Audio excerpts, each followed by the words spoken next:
they will join us at certain momentum, which is not yet clear. Okay, so what I was telling you, just to make sure that you attend working group sessions, okay? It's important, so that there are not that many topics left. I should have discussed with you some more topics next week and the week after. But you know, this is all because of football games. We have the last final games of our teams, and there are several teams we are working with. That's why I need to be there, because next week there will be one game. It's funny, one game where two teams are playing which we support, and I need to make sure that they won't fight, because it's for the third place game of the second league, and one of them will play a so-called play-out games, and another one will stay in the second league. So that's why it's highly tensional. I don't know how to say it. So it's dangerous there. Okay, so now I've been informed that also in live stream people joined us. So guys who were not here from the beginning, we decided to have today end of life topics, and I will be talking to you about some issues which in my view are very important to know. So as we obviously all know, our life ends at some stage. That's why end of life is one of the most interesting and at the same time pity moments of your career, when you will be confronted with situations that people need to take decisions about their last minutes, hours, months, and so on. That's why, of course, there are particular rules which we need to keep in mind. Also, with organ donations, this is very, very close connected. So what is important? Again, same rules are applicable. The magic digital firmament, of course, tells us that as long as human being is alive, priority is human being and his life. And we never compare life and death. That's the one thing which I want to tell you, in case if you have feeling that there is a choice between life and death from legal or ethical, if you wish, perspective, there is no choice like this. We always compare life with life, because if you say that you need to take decision in favor of life or death, actually it makes no sense. Why? Because remember what we said about human dignity? This is the knowledge what we have about human being, and every human being wants to be alive. So that is why we say that we don't question in every particular situation whether we need to take measures to save somebody's life, where we never question whether to act in emergency situations, whether to make emergency surgery, and so on and so on. It's obvious decision, because we assume that every human being wants to be alive. That's why this comparison between life and death is not fair. We normally say that we can compare life with life and discuss whether longer, for example, life, with more sorrow, with more side effects, if you wish, with more pain, is more valuable for a particular person than shorter life with less pain. So that's why if somebody decides to go home instead of taking another chemotherapy session, we do not say that it's decision in favor of death. It's decision in favor of maybe shorter life, but with more joy, with family members, in own garden, sitting with, I don't know, dog lying in the pit. Something where a person decides how he or she wants to spend last day of life. Okay, and even if these are few days, this full of familiar faces, it might be allowed to the person to choose this, because we say it's decision in favor of such kind of life, shorter but maybe full of joy, if you wish. Contrary to prolongation of life on specific, connected to specific machines, beepers, specific medicine, life supporting tools, and so on, where a person may spend some more weeks alive, but in different environment. Okay, that's why when we think about end of life, first thing what we say, it's all about human being.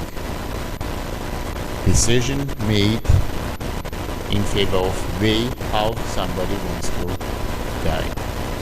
Because at that moment, it's not necessarily fact of death, because it will come anyway, and everybody is more or less aware of that. And actually, when people are terminally ill, normally they get with the idea that actually it will happen, sure, at some stage. But what is important, that we understand very well how our patients want to spend last days. That's one thing. So never discuss choice between life and death, just compare quality of life, if you wish, and compare life with life, and way person can enjoy the last days of life. And that is again based on patient autonomy, decision of every particular patient. Another important thing, as long as human being is alive, and you remember we said that, if I'm not mistaken, it was 1946, since that year it's always brain. As long as brain is operational, then human being is alive. Brain death means that human being dies. So until that particular momentum, we are talking about human being, with all rights which every individual human being has, and every supporting measures we should take to support, to maintain life. So I'm saying that there are dilemmas where somebody is considered to be organ donor, for example. And we understand, if we continue to support life maintaining organs, so to say, if you wish technically support them, then it may end up with a situation that the organs might become not worse for transplantation. So, for example, kidney may stop working, some other organs may shut out and not function anymore, and there might be idea of doing something earlier, starting transplantation process, but that is not allowed. Simple conclusion for this is that as long as human being is alive, we cannot consider it as an object. See, that's why organ donor somebody becomes when brain stops working. Okay, before that you cannot do that, because it's human being, and human being's life is priority. Even though we know that if we won't make transplantation, somebody else may die also. But you see, you cannot save somebody's life by killing somebody else. If we would have allowed that, our world would become disaster. Okay, there would be definitely people who will be able to pay big amount of money to facilitate this process, and definitely then we would end up with slavery, considering humans as organ donors. Serial killers would be justified. Officially, companies will be opened, which we nowadays call serial killers, and they will operate for gaining profit and pay taxes and so on. Okay. Black Friday, for organ donation. It's a black market thing. Yeah, but it's not allowed. I know, it's dangerous. Of course, there are a lot of mafia guys doing that. You see, it's really a very tricky situation, you see, because it's easy now to say that we do not like that. But imagine that one of your family members needs organ, and then somebody else comes and tells you, I can get it for you. you need to pay X amount of money.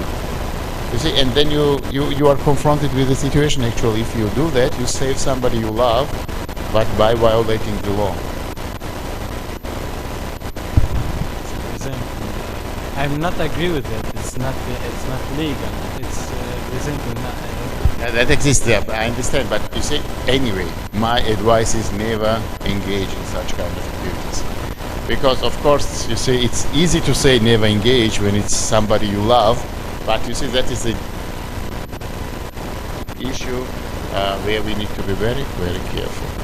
Because it may have snowball effect. You see, if somebody does it, then somebody else would say, okay, it's because of my family members, it's just once, if I do that, nothing will happen.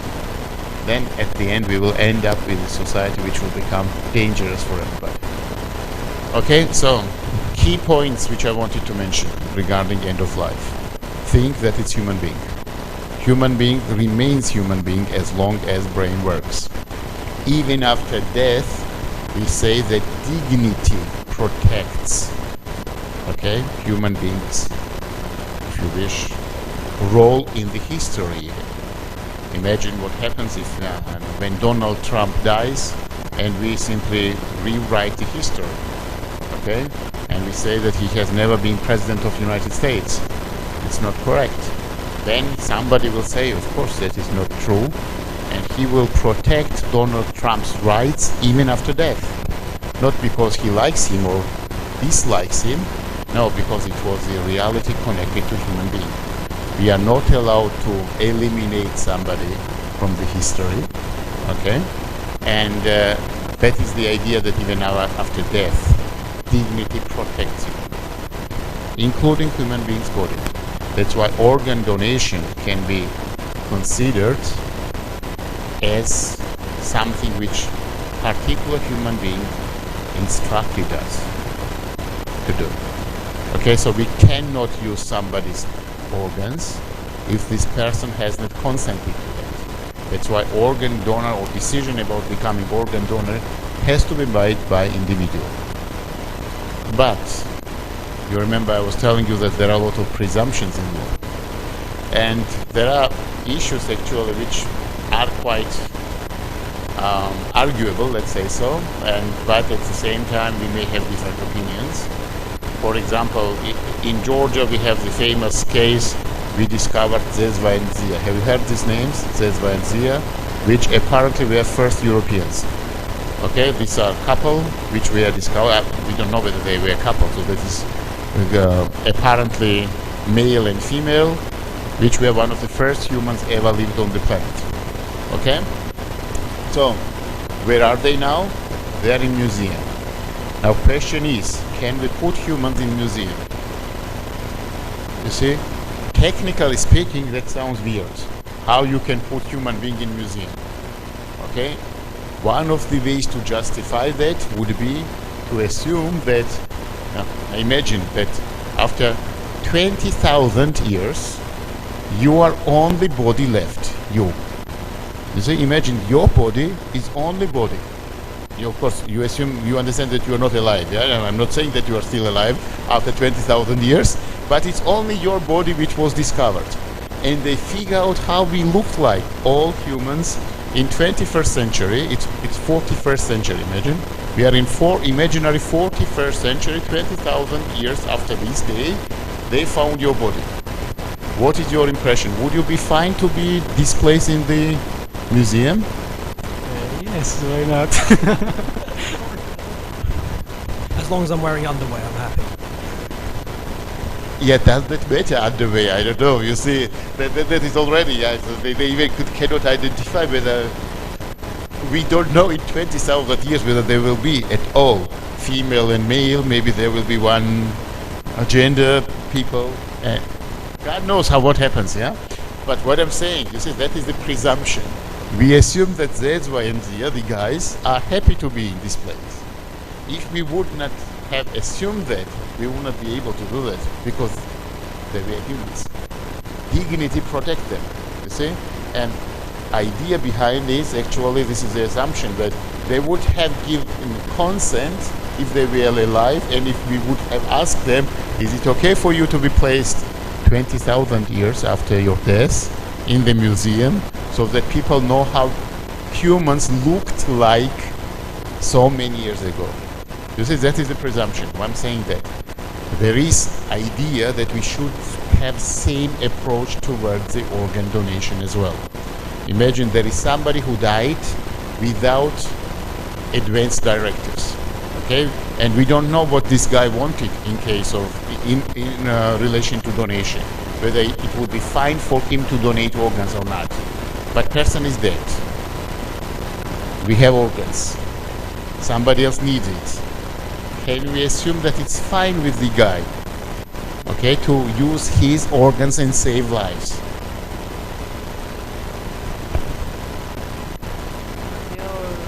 We should ask family of dead body. Yeah, it sounds good, yeah. Of course, we can ask family members. Why we ask? What is your opinion? Why we want to ask them? Because they are responsible. They are responsible for the body. So you had this question. Yeah, okay. So answer is okay. We need to ask, but why? My question is why.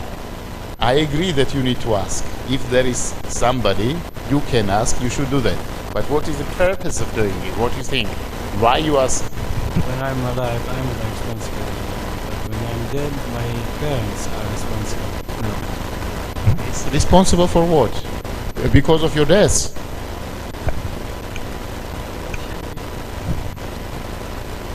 To donate my organs. Wait 1 second, I will come to you. Okay, you come to me and we join in the middle, yeah? Because it's long way. Wait a second, wait. Because there are other people. They can hear us. Maybe sometime I say that the religion will be inhibit this situation. Okay, maybe religion prohibits it, or on the contrary, yeah, allows that. Okay, any other idea? Why we ask somebody? What we want to get? What kind of information we are looking for? Consent? Consent? Whose consent? So the person is dead and his other family members should give a consent. Okay, yeah, I agree. Fact is clear, but why? Okay. Decisions in favor of children are made by parents. Remember, we said that there is presumption that humans love their children. So we assume that every human being loves own child. Can we assume that? So would they take decisions in favor of children? Would they be the best designated people to take decisions in best interest of the children? Okay. Now, after somebody died, which kind of presumption we have? We need to ask somebody who will tell us what? Best for... Yeah, you are close. Just think about it. You're moving in right direction. What? Best interest for this person. Best interest of the person. Or we are talking about autonomy of this person who died. Okay, so what we can identify by somebody who loves him or who is... That's the idea. So we want to know what he really thinks about it. You see, what would be his wish? So we assume and we try to identify what is exactly the wish of this person.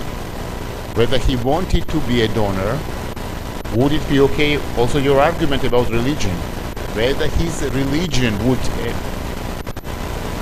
allow him to do it. Would he be willing to do it at all? You see, because he is dead, we can't ask him anymore. In case if he has already decision made, which is available to us, we do not question it anymore. But if he gave the consent before death, before he or she died, and but after that one, family doesn't want to donate organ, what they will do? okay, so the point is, but it was a good question, Joe. But okay, ask your question as well. I will respond both of them. We said that we can discuss this topic or issue with the patient when he is is alive, because he's a human, he's not a subject. How can we take a consent? No, when he is alive, how can we take a consent from We can discuss, of course. We can ask him what he thinks about organ donation. We can document it even. What I'm saying, what you cannot do, as long as somebody is alive, you cannot consider him to be donor. You understand? In a sense, not to cut him in pieces and distribute his organs. But you may, of course, ask, and you are supposed to ask, what he thinks about organ donation and would he be willing to be a donor. As long as somebody is alive, you can definitely ask. You see, even now in this room, we can distribute the letters, you see, where you can sign whether you want to be organ donor. And organ donor cards, you have one. Why you have it? What was your decision? I like to save the people even after this. She wants to save people even after she's dead. as a donor, right? Not as a human? No. You see what I'm talking about. Okay, guys. So that we are on the same page. Imagine we have person A and person B. Person A is still alive. Okay. Person B will be alive if gets person A's organ. Understand?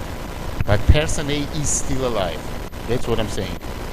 You cannot remove organ from person A because he will die anyway soon and move it to person B's body as long as person A is alive, because it's still human being alive and has still dignity. Because of dignity, you cannot remove from living person organs as long as this person can still fight to prolong his life. You see, and in case if you understand, if you do certain procedure, some organs might not be suitable for donation. You understand what is the tricky thing? And you are confronting with the situation. If you do this procedure now with person A, person B might die. Yeah, you understand that is a problem, but you are not allowed to intentionally kill person A earlier to save even person B. That is the ethical dilemma, because you understand very well, if you wait for longer period of time, person B will die. No, consent after death you are using organs, my friend, not during you cannot remove something from living body. No, it depends what you are doing. You say live donor, of course, in case of kidney, for example, it's possible. So there you remove something which is not life-threatening for this person. You understand? So the issue, because of life and death, we are talking about end of life, you see? So normally if you remove kidney, it's not end of life. This is end of life in sense that somebody is dying, brain is about to stop, and his organs might be valuable to donate to somebody else, you understand? And that is a tricky moment, when to start donation. And as long as the guy still has chance to fight for life, if you stop his life intentionally, it's still killing. Even though if you know that the guy will die in 2 or 3 days. No, definitely there is nothing wrong to discuss with anybody about his or her willingness to become organ donor. On the contrary, that makes sense. You see? So, going back to your question, what happens if somebody made clear that he wants to become an organ donor, and after the death of this person, family members does not want him to become a donor? So that is again the question. If we have any reason to believe that this person would have changed the mind, okay, that is one thing. Because you remember what we were saying, autonomy also implies the right to change the mind. That is part of this. Otherwise, of course, remember we've had rule in informed consent that if somebody made consent when he was cautious and able to communicate with you after losing competence, all those directives are still valid. Yeah, we are not reconsidering them. So that is the point. But at the same time, we know that human beings tend to change their opinions, tend to change their minds. So your dilemma actually is to assess whether you can consider something that would have lead to changing mind of the person, and that is why the family members say no, or there is nothing like this and you don't have even to question that. See? So in case if you have patient's consent, you don't need to ask anybody else. This is the same thing when you do the surgery. If you have consent from the person who was in possession to understand the consequences of this decision, you see, had no issues with state of mind, then of course decision made by the person is still valid. And family members are not entitled to overrule it. Okay? But you see, definitely dilemmas might exist, and to go against family, it will be very, very dangerous. You need to have very clear and good evidence that it was wish of the patient. You see, if it's documented in writing and you have everything properly documented, then you can even try to convince the family member saying that he wanted it. It's his wish, and it's always good to have them on your side, because you see, if somebody dies, then definitely family has specific trauma and they are under shock. So you need to make sure that you obey their rights as well, not to frustrate them even more by simply not acting in a way that is polite, acceptable, and fair from their perspective. Okie dokie. Okay, as you want to be a hero, do you want to go to the screen? You sit there. You know what you do. Yeah, it's nice. You are cold. Okay, you don't speak, you simply open the files. Okay, so opening file is okay. Okay, so we will use your finger. Okay, and he is communicating good actually, yeah? Why not? Let's see how his fingers are working. So, let's see. Guys, what we are doing now, you understand? We will now go to AMA Journal of Ethics. So that is one thing what I want you to remember entire your life. Okay? So, she types AMA.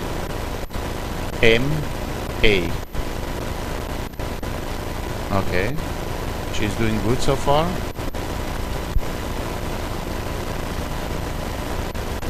Yeah, you could go directly to cases, but you see on the up right in the middle, cases, see, home, issue, article, case. Yeah, and then we have the option filter cases. Okay, push topics. So which topic you want to take?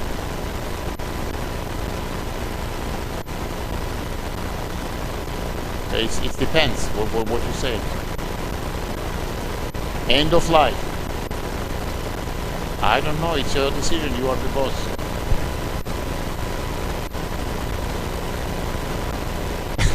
She doesn't want that. Okay, but she follows the wish of the majority. Okay. Now show at least 2 or 3 cases, topics, and the rest of the community, you know what to do. You vote which one you want to discuss.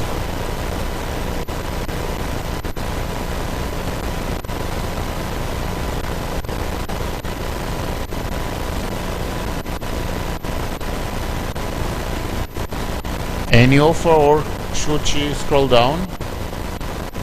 You like already something, or should she continue scrolling down? As me. It's your time, guys. okay. It's your finger actually. She's just your finger. How good is that? You can say anything and she will do it. Okay, scroll down to show them some other topics.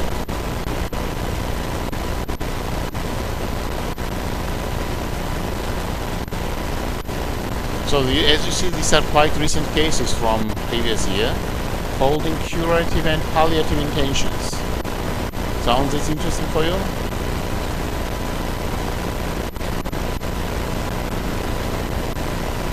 They are silent. They are what? They are pretty alright, yeah. Okay, so he said that it's okay to take. Okay, then I will give you mic. Pick up which one you want. She will show it on the screen. This is now dictatorship I'm picking. Yep. You know what? Let's go up to the palliative surgery stuff just a moment. Yeah.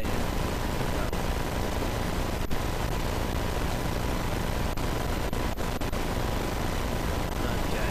So the abstract.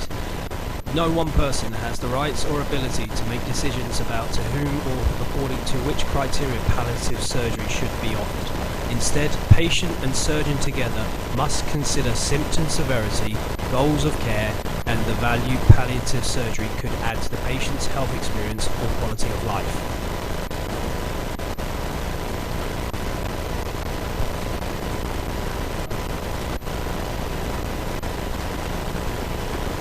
I think it's just it seems to be about futile care. So whether or not it's even, if there's a point of even doing the surgery at all.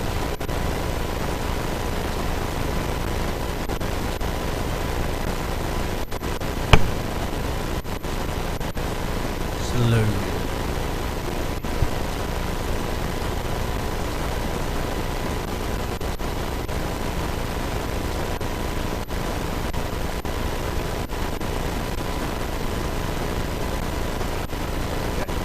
Mr. J had a slow-growing facial tumour, which had rendered him essentially housebound.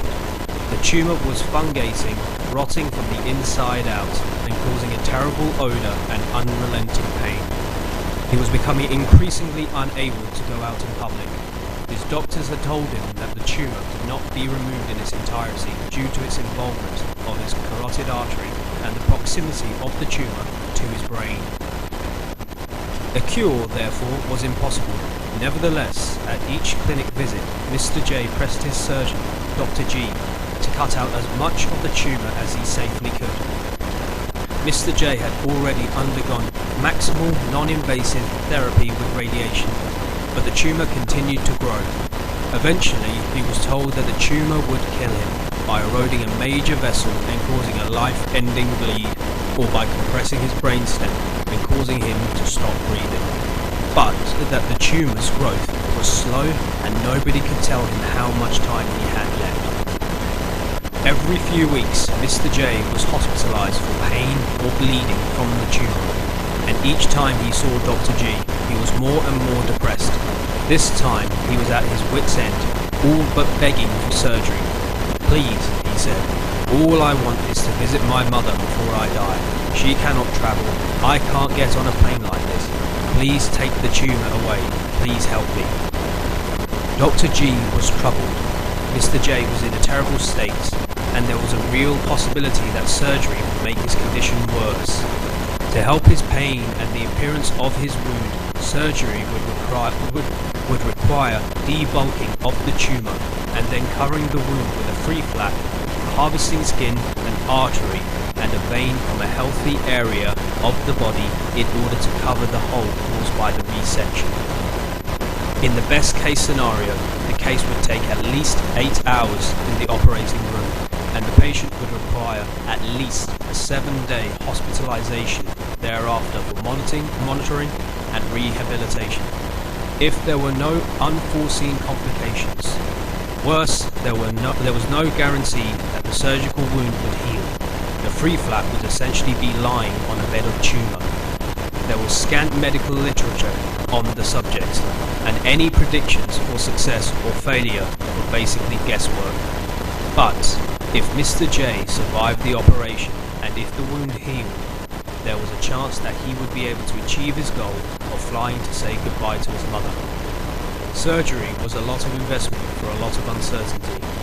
After many frank conversations with Mr. J, Dr. G felt that his duty to help Mr. J outweighed the risks of the surgery and that Mr. J understood the risks of the procedure and wanted to proceed.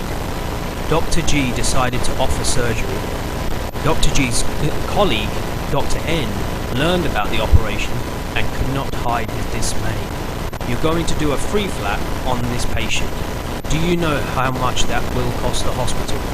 Will his insurance even pay for it? And what about the patients that have curable diseases whose care you're postponing in order to care for him? What if he never gets out of the hospital? You are making a big mistake. Done. Oh, enough?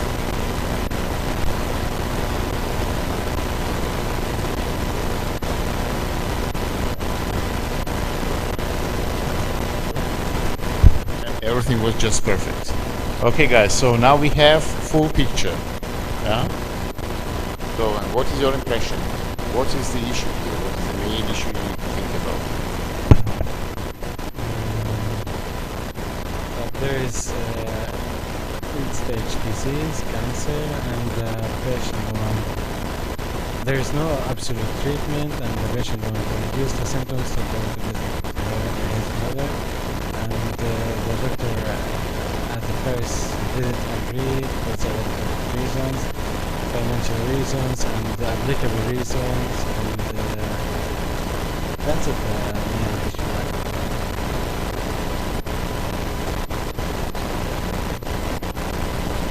Okay, so what are the rules you need to take into consideration in this case?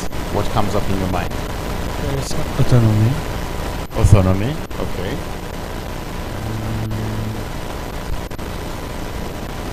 Informed consent, maybe? Yes, informed consent. So from your perspective, we have here discussion between two doctors, right? So, do you have any opinion on this? So, which doctors you would like to be? You take the role of one of the doctors and professor will be the another doctor, and let's see what will be the arguments. So which one you want to be? I probably would agree to do the surgery for the patient. Yes.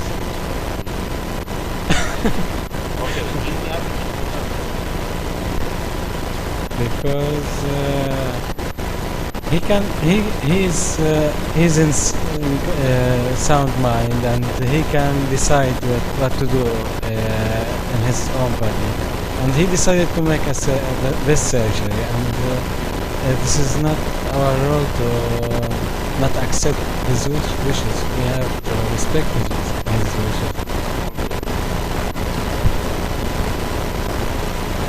I have to disagree, don't I?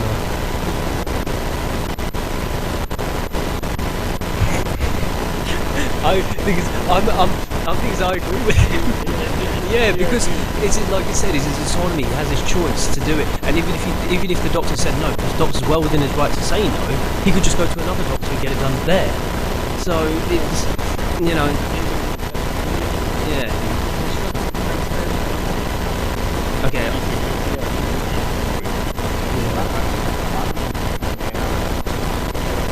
Yeah, of course.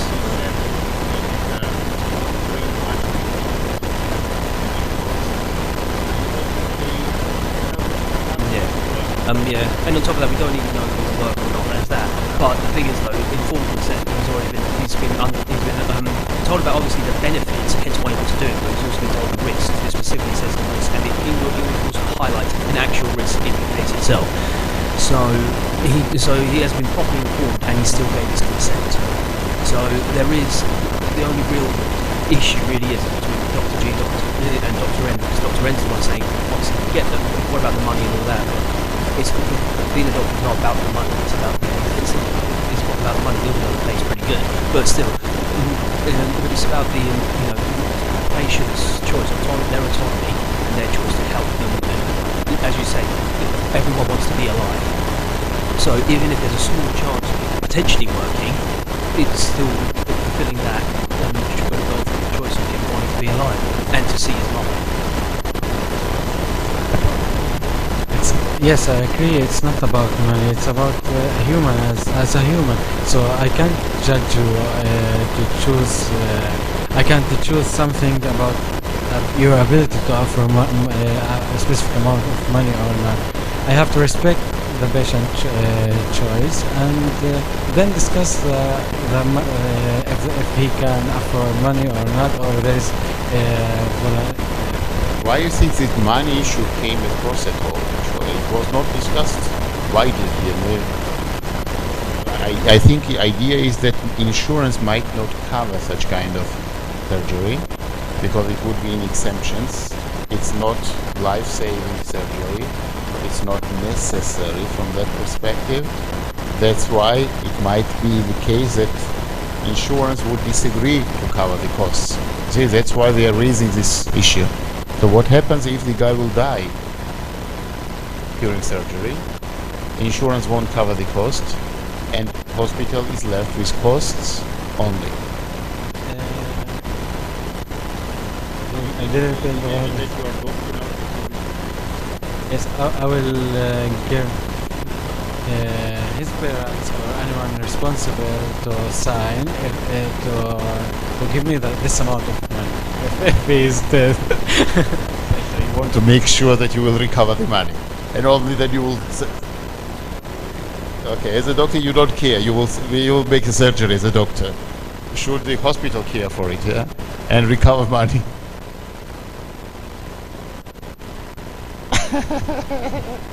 Okay, anybody disagrees with the guys here?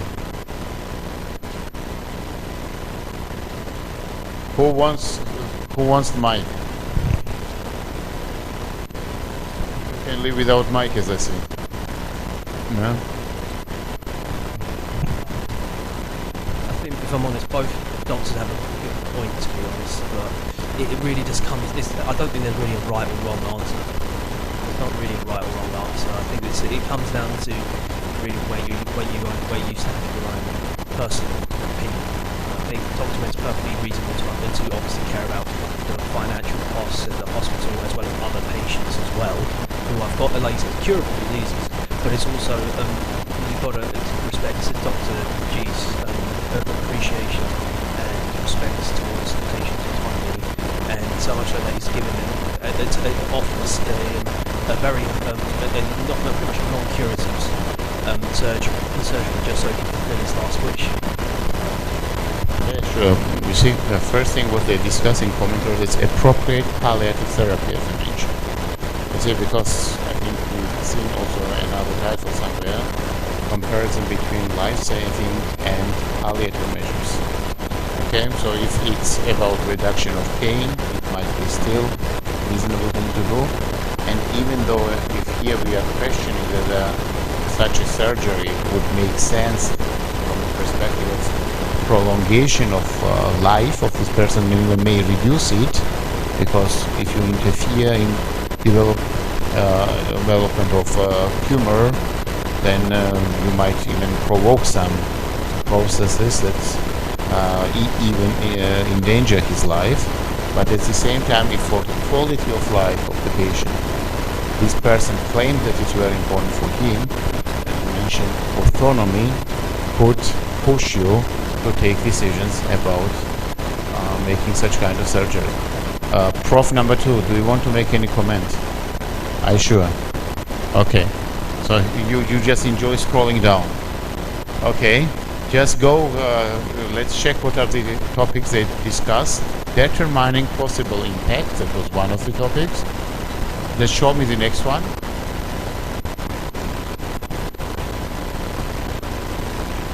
Palliative surgery are more. Okay, so we agree that it's about palliative surgery here, I understand. Okay, go down. Is there any conclusion which they offer?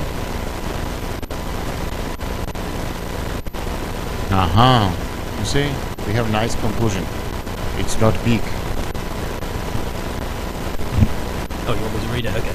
No single person should decide whether and when palliative surgery is justifiable. It is the surgeon's responsibility to share this decision, assess symptom severity, invite conversation about goals, and then offer high-value interventions based on a patient's needs and prognosis. It is patient's responsibility to assess their symptoms' tolerability and severity, their goals, and which risks and costs to accept. Based on collaborative discussion, surgeon and patient can determine what might constitute high value and positive impact in a specific case. I think it's not a bad conclusion actually, and it supports your opinion in favor of patients' interests and autonomy, informed consent all play a role, and approach toward end of life here. Actually, I was going to mention, Dr. N is nothing to do with the case, does he? He's not even involved in the case, so he can piss off silently. Yeah, his opinion, yeah. Yeah, but at the same time he might be part of hospital board that he should not get engaged at all. Is your opinion? Okay, but it may be vice versa. It could be Dr. N actually who was the treating doctor. Then it would be vice versa. That is a different case, yeah. Of course, you see. So, but okay, what is our conclusion here? Do you want to make conclusion? The romantic person. No single person should decide whether and when. No, this is very good. Okay. So joke was that he agrees with the conclusion. Okay. Prof, go back. Okay, you are dictator for the next case as well. Yeah, it's easy, it's just read it.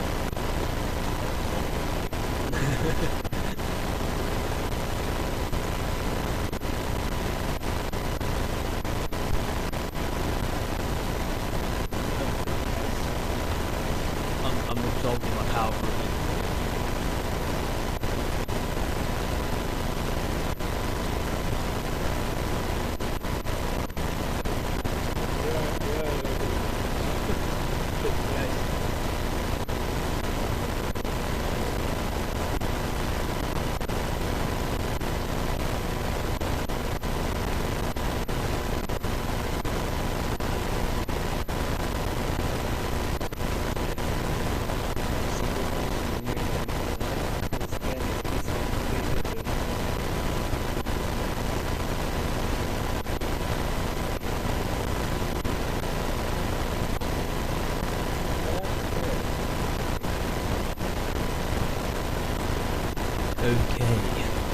Okay, so how to support patients near the end of life whose pain is best treated with surgery.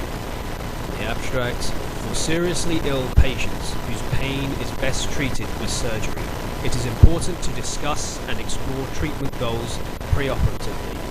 Knowing which health states a patient would tolerate helps the surgeon identify interventions that are overly burdensome, overreach survival goals, or undermine the patient's quality of life. Surgical success should be defined by how well an intervention aligns with patient's goals. Early integration of specialty palliative care can help identify surgical patients with unmet needs, optimize symptom management, clarify preferences, and improve end-of-life care.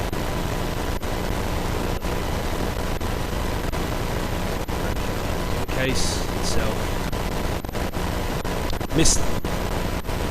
Mr. F is 80 years old and has peripheral vascular disease, arterial insufficiency in his left leg.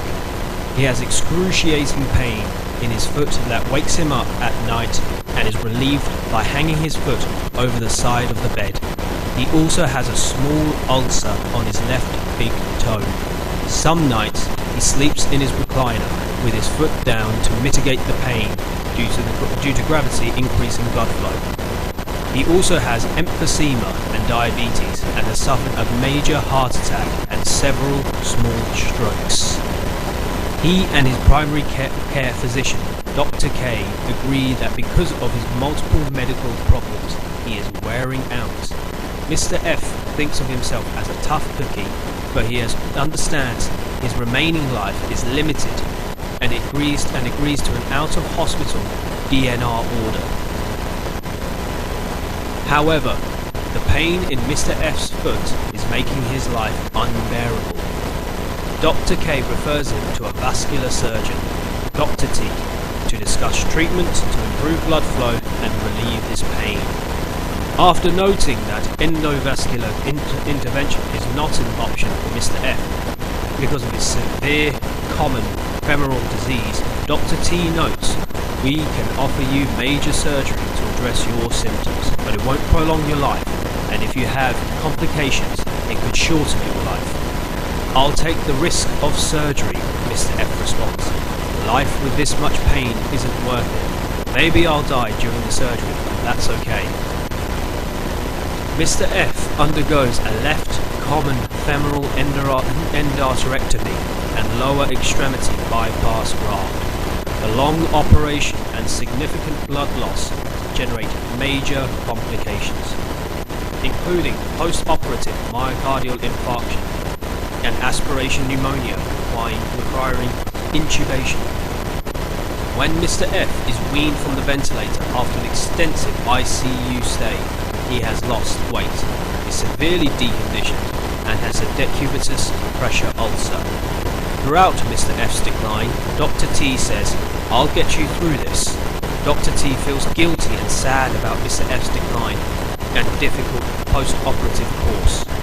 Dr. T visits Mr. F again after another bout of aspiration pneumonia, requiring Mr. F's urgent transfer to the ICU for respiratory distress.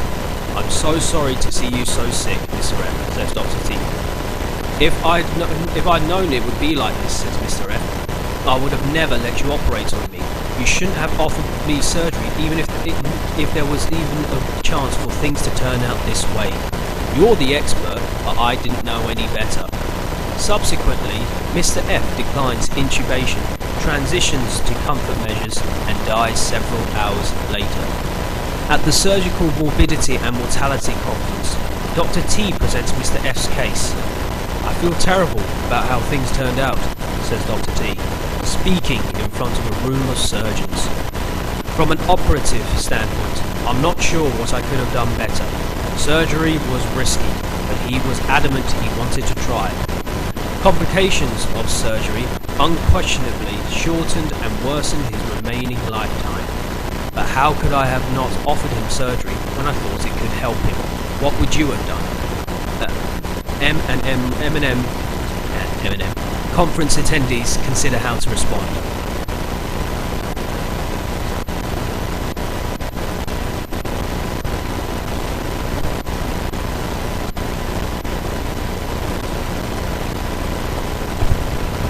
Okay. So, The main issue here is to inform consent, I think, and there is a conflict between the doctor and the patient. I think the doctor does all his best, and he explained the risk and the benefits, and in all situations the patient agrees and he prefers to die even if there is a high risk. So there is nothing wrong with doctor behavior, and he's legally covered. okay, he's on safe side. That's your idea, yeah. Okay, but let's think about it. Let's dig in depth, okay? Oh, definitely it happens at time to time. Patients regret their decisions. Okay, that's obviously the case. After the surgery, it gets worse, and that's why he regrets consent given initially. Do you see any way how doctor could explain it better, could have taken more time to discuss it? Yeah, because all he says is major surgery to address your symptoms, but it won't prolong your life. And if you have complications, it can shorten your life. That's it. That's all we can see. So we may have off the case. He may have actually told him, but clearly it seems like Mr. F didn't know about the potential complications. All he knew is that they could have been complications. So he doesn't know the specifics of what complications could have occurred, and because of that, that's where I'm seeing a bit of the that's where I'm seeing a bit of the negative light of the doctor. He didn't fully seem to tell him every possible complication of what could happen if there are what could happen if there are, and that's where for me the issue lies. And obviously, I think he was on the right track, but he didn't finish the track. He did start to talk about the competition, but he didn't tell it. Despite obviously, in this record, despite he did say that he would be fine if he died during the surgery, that's fine. But obviously, his whole point wasn't about prolonging his death. It wasn't about living. It was about getting rid of pain and trying to live a better quality of life.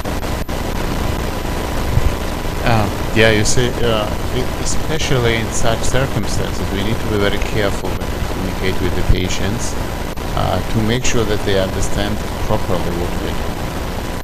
You see, because every human being tends to think about positive things, and maybe in this case he was convinced that there are options of having worsening the situation, but it won't happen with him.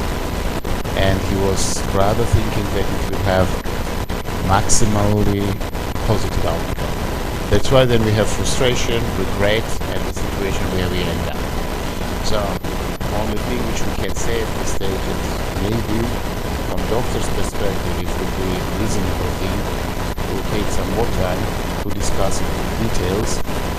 Also from the perspective to be on safe side later on, that doctor is really sure that patient understands what kind of complications it might have, what kind of risks are associated with such kind of things. Because obviously what we learn now, palliative surgery is appropriate step to reduce pain and improve quality of life of those who are asking us to do it. See, and it's nothing wrong with that, actually. Especially the patient is well aware about the process, is well aware about the possible outcomes, risks incorporated with such a procedure, then there is no question actually that we should do it. So again, regrets are part of human being decisions that may happen, but from our perspective we need to do all we can to provide all relevant information. Prof, do you want to say something? Okay. It's still nothing. Okay, just scroll down, show us what else are the topics discussed there.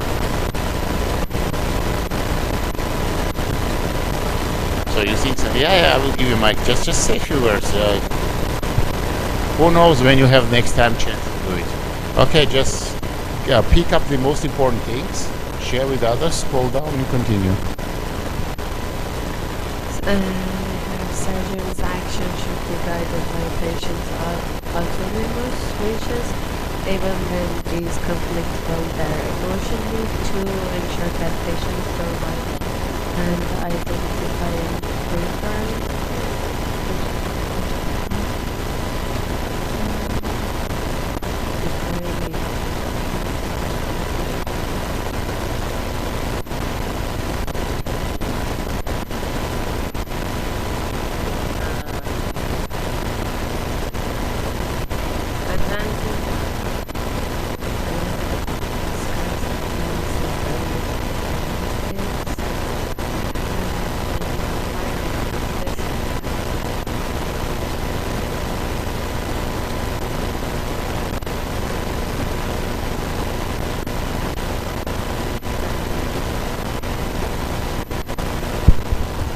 So let's take a look on the sentence. Although many surgeons believe that they routinely discuss advanced directives and post-operative life-sustaining treatments during informed consent, in reality they rarely do.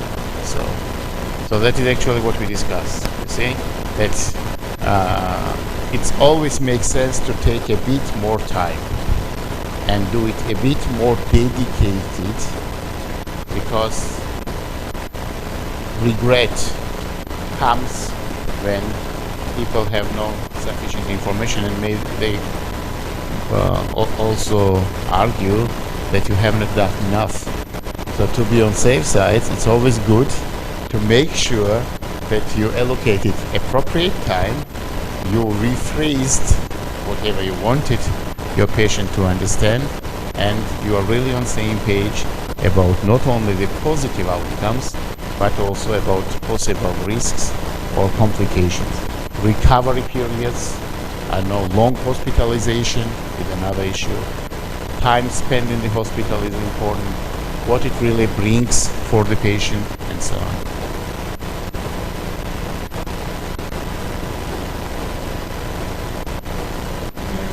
Defining success will also be concerned patient care.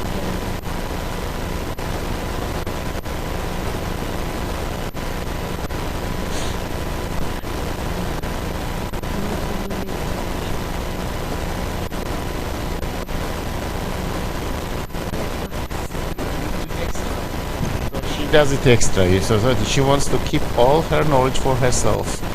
She does not want to share it with you. Okay, then scroll down. Do we have any conclusion there?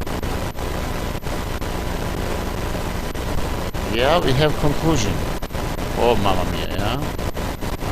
Okay, you want me to go to another professor for conclusion?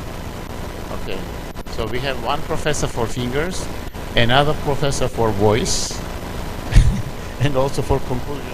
To sum up Everyone loves the sound of my voice. Supporting patients near the end of life whose pain is best treated with surgery is important for improving quality of life, even when the patient's remaining lifetime is short.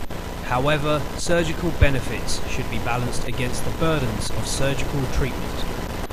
Pre-operative discussion and documentation of patients' preferences for post-operative life-sustaining treatments in relation to their goals helps avoid unwanted interventions in the setting of bad complications or outcomes. Knowing patients' preferences for life-sustaining treatments also helps mitigate the emotional cost and professional demands of poor surgical outcomes that may push surgeons to continue aggressive care that extends beyond patient wishes. Surgical success should be synonymous not with patient survival, but with outcomes that respect patient autonomy and align with patients' health goals. Moreover, early integration of palliative care can help align patient goals with treatments when choosing among a range of invasive therapies and can improve complex decision making. That's what it's basically just saying discuss more with the patient. That's pretty much what it's saying, just with extra words. So we are on safe side, so that means that everything what we initially discussed goes perfectly in line with the commentators' thoughts. Okay, Professor. Yeah, let us pick up another case.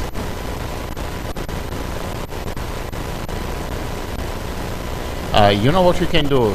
If you wish, go out from the search engine and let us pick up something else, not end of life, but let us pick up, for example, organ donation part, yeah? Untick that one and check organ transplantation. Can also be one, yeah? Okie dokie.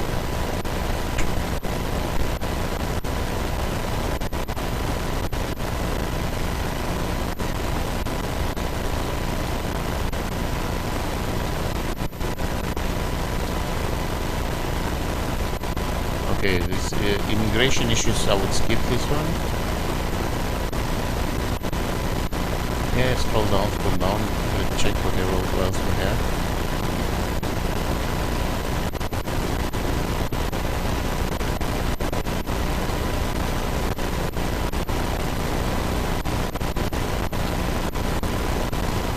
Yeah, you see we have this, the first one and second one. We might pick up one of these because both are interesting actually.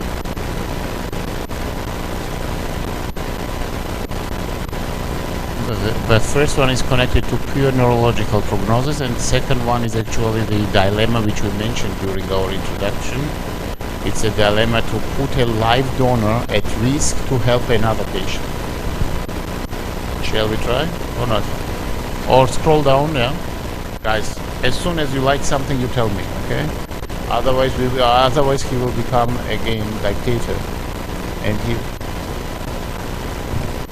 Yeah. Adopting Mussolini style, yeah.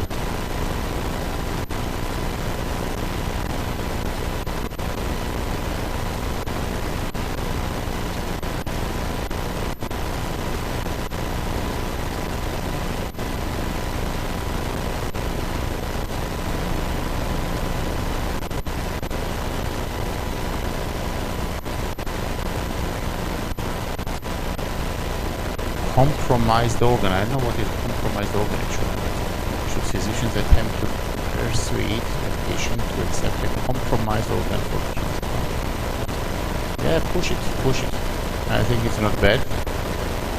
At least we will know, or I will know, what is compromised organ and why it's compromised. Huh? There is no abstract because it's a bit older case, I think. Yeah.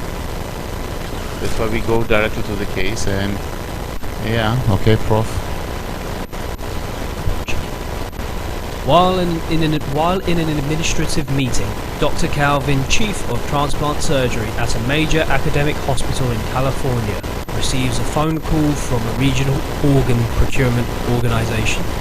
A liver has become available for the hospital's sickest patient, Mr. Lawrence, who was recently admitted with severe complications from advanced alcoholic liver disease and encephalopathy.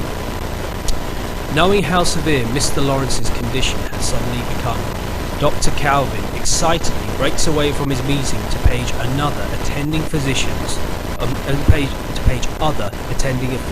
on the transplant service and review the donor information. They find that the available liver is not without concern. It comes from an older donor with multiple comorbidities, including obesity with a degree of fatty liver, and most importantly, the patient passed away from cardiac failure, which results in considerable hypoxemia and free radical damage. The risk of graft failure is significant enough for the centre to classify the organ as an extended criteria donation, ECD. Nevertheless, the team is confident and enthusiastic about the potential for transplantation, having had extensive experience successfully transplanting similar organs. So the team rushes upstairs to the patient's room to relay the news about an available liver. Mr. Lawrence, Dr. Calvin exclaims, we're going to save your life today. An organ has become available. Waking from a foggy state, exhausted, exasperated, and fearful, Mr. Lawrence tries to process everything the team is telling him about the organ and the prospective transplant surgery. So you're saying you want to give me a damaged liver? His daughter, who had been sitting in a chair on the side of her father's bed, stands up to take in what is being said. Maybe we should just wait until a better one comes along, she suggests. Dr. Calvin reminds them that they've discussed ECD organs before, and all the risk factors in their previous conversations are present in this one. He then explains the list of additional risk factors present and what they mean, eventually concluding that this is a calculated risk but one they have to take. Mr. Lawrence says, Doc, I don't understand what you are saying, while squinting at the dense text on the consent form they had just handed him with a pen. But I trust you and want to do whatever you tell me. I'm just so overwhelmed and tired, I don't have the energy to get through something like this now. I'm so exhausted, all I want to do is cry. Well, you both may. The team listens patiently and intently, and Dr. Calvin tells Mr. Lawrence, sternly but compassionately, Mr. Lawrence, there is no better time to do this than now. Without this liver, you will die. This organ is a blessing. His daughter says to Mr. Lawrence, well, I understand what the doctors are saying. There's no way to really know what the outcome with this organ will be, or whether a better organ will come along in time. But I'm not the only one who has to go through surgery, Dad. I'm not the one who has to go through surgery, Dad. You do, and no one can make this decision for you. Mr. Lawrence requests more time to think about the decision. Mr. Lawrence, another caregiver, speaks up. The longer we wait, the worse the organ quality gets. If you don't take this liver right now, it's gone.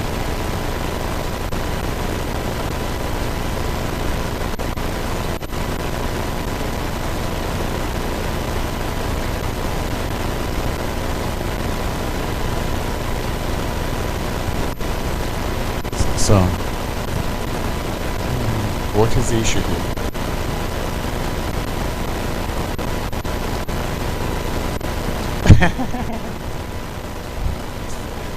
That is the issue.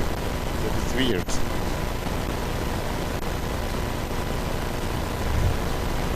So one thing is clear, what actually the last doctor says, okay, it's actually true. You see, when you wait, condition of the liver gets worse. It's obvious. Okay, that's definitely from medical perspective, that is 100% clear thing. That the guy needs transplantation is also clear. That the liver is not of the best possible quality, it's also clear, okay? I think the conflict here that there is no options, there is just one option, and there is no choice, and there is no, so this gets in conflict with consent in general, because there is no choices to choose between them. So there is no. Yeah, I understand. You say that there is no choice, but you say that that's a clear thing. If he waits, he may get another liver of better quality. But if he won't wait, he gets what it is. If he waits, there might not be something in nearest future, and it's a risk he needs to take. This is about percentage. Also, the doctor didn't. He is not sure that he can offer another liver. So, I think his daughter here. What they mentioned? His daughter thought that if they will wait, they could get another liver. But in doctor perspective, this is wasting of time, and also there is a big risk that everyone will die. So at conclusion, there is no options. There is just one option, and Okay, then the question is, and actually, Prof, go up, show us how it started. You see, remember what was the name of this case? What they bring us? Yeah, further up. Should physician attempt to persuade a patient to accept a compromised organ for transplant?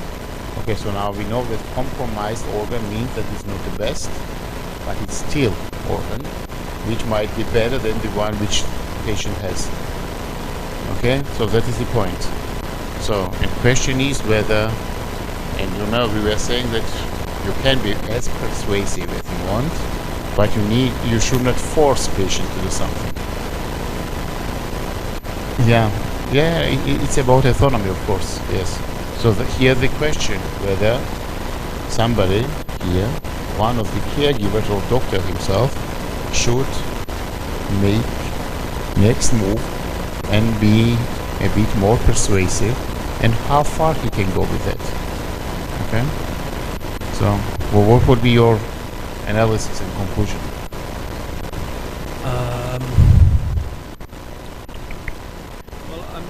For me, obviously the big one is the autonomy, the patient's autonomy. So that's the big thing. In the end, it comes down to the patient's choice. And he's already discussed it. He did say he already discussed it with the patient about these organs. They've already discussed the risk and facts and all. And they know, but then he told them everything. He's already explained it all. So, but the thing is, though, the thing about the patient is that he did clearly say, "I don't understand what you're saying."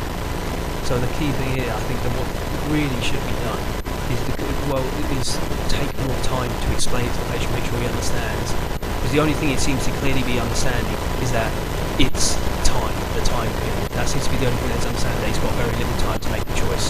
That's the only thing. So I think use that little time to properly explain it to him and fully understand what's going on, and then take a decision. That's my point of view. So it's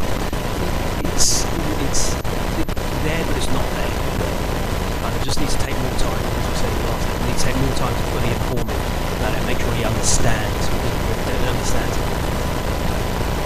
so the doctor didn't mention the availability of the organs in this makeup facility, because For example, different countries, different places, there is a different availability for organs. If there is no organs, it's hard to get another organ, so the decision will be different than another country or another country. So in this point, should the doctor explain it more?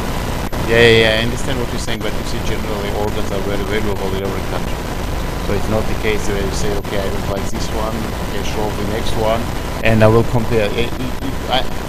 I understand that the availability might be different and waiting list might be longer or shorter, but it's not the case where nobody needs that, and you have several levers to pick up. You see, I can't imagine it like in the market. Okay, what is the color? What is the size? What is the age?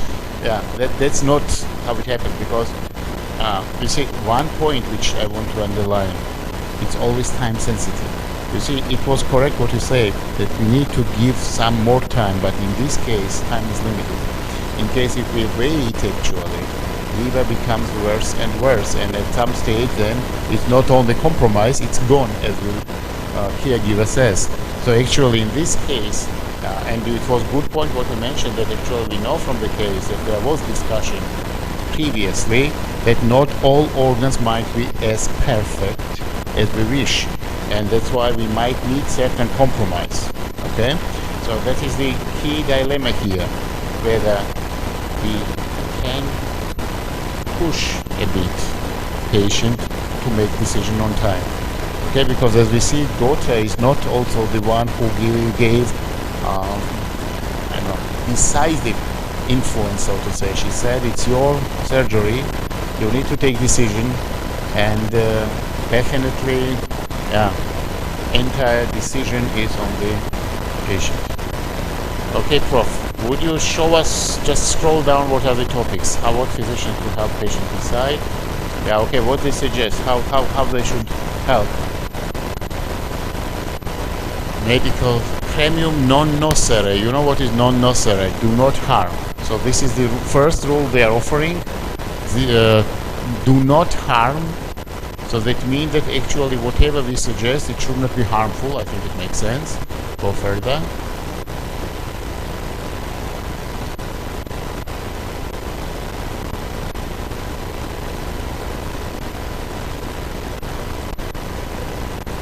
Okay, perceptions of risk. Yeah. Show what else they discussed here. Just scroll down. Okay. It's nothing else there. Then these are references. You can check it later on, but just stop on the last part, last paragraph. So what is we have in last paragraph? No, very last paragraph.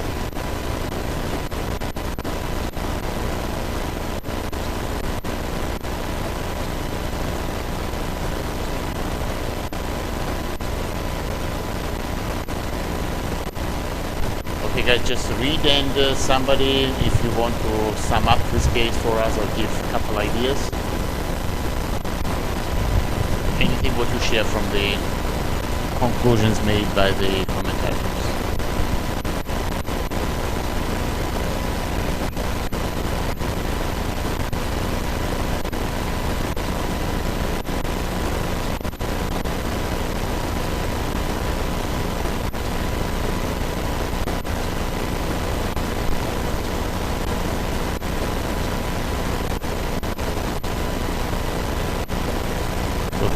Here about expansion of donor selection criteria. So you see, one of the options suggested, that I understand, is that we initially get information who would be more open-minded towards such organ, and build up the list of donors based on their readiness or acceptance under similar circumstances. Yeah. So they say, the very last sentence said, ultimately, transparency, education, and reinforcement form a foundation of trust between the transplant team and candidate. So obviously, here in this conclusion, they set certain rules for transplant team, how to act from very first day when they interfere with the patient, and how to educate patient about all sides of transplantations, including, as they call it here, compromise solutions. Okay.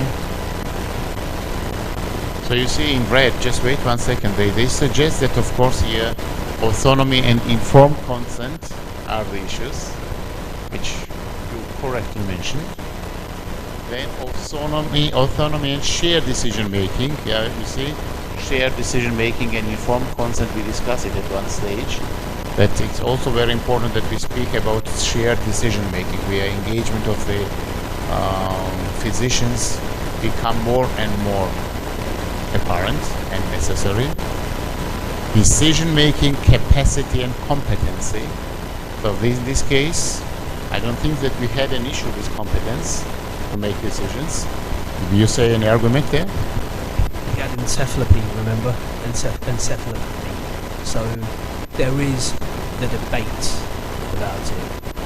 But obviously, competency, no call, I can say that, but he may have lacked potential capacity. So it's definitely his mind's been changed since they had the conversation, that's for sure.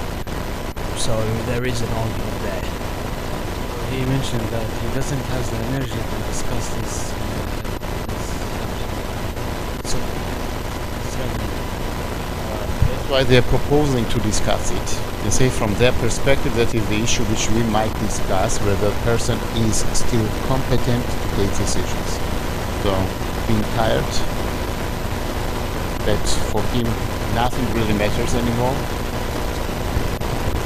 the patient told me that he can't right now take a decision, and he give me something, and I can't make my procedure based on his word, because I know he's not fully concentrated, and he's maybe he will change his mind later, because now he's not in suitable place situation to take a decision. Yeah, but again, decision must be made now. It's time relevant, yeah. Yeah, I understand, of course. If you would have had some more time, then there wouldn't be any question about it. Of course, you need to wait until he sleeps over,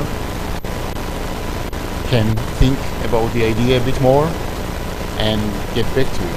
But as one of the caregivers correctly mentioned, if he will wait longer, organ is gone. Yeah. So, okay, what are the other topics raised here? Decision making, surrogate, daughter. Okay, and daughter's role here. Okay, it's connected. Actually, daughter could have engaged as an advisor, not as the person who has to take decision, because we don't have here issue with sound mind, and there is no trauma that hinders him from taking decision. Then what is next one? Ethical issues and practice, informed consent criteria, justice and resource allocation. So allocation of resources, if he waits too long, then somebody else needs to jump in as soon as possible so that somebody else will get it. And that's why regarding resource allocation, they suggest actually that organ donor teams make proper engagements from the beginning to know who is more open-minded towards donation of such organs. Yeah. Okay. So I think that is basically what we needed to discuss here. Any statement for summary? Would you like to sum up something? I want to say that I think the most important thing is in this case is obviously it does boil down to the main things of informed consent and autonomy. So the key thing is though, I mean, despite there being time constraints, there's still time to explain it. We can't just force it to say now. We have to, if he says he doesn't understand, we've got to try and make him understand. And obviously we've got to assess the balance of what we know about his previous speech, what his previous wishes were, and how bad, obviously we've got to assess how bad the acceptability has affected him. So if it's affected him so severely that he is completely changed, then we can probably classify obviously not competent, not lacking capacity to understand, but because when he did have capacity and he did agree to and understand, then we could follow through the ECD. You could follow through the ECD transplant, or if he didn't, then in that case we'll go to his daughter and make a choice with her. Obviously she'll be talking in the best interest of him as well. And then once that's decided regarding the capacity of making a decision, you've got to respect the last one, which if they say, okay, we'll go for the compromise, we'll withdraw the next one. We've got to respect it.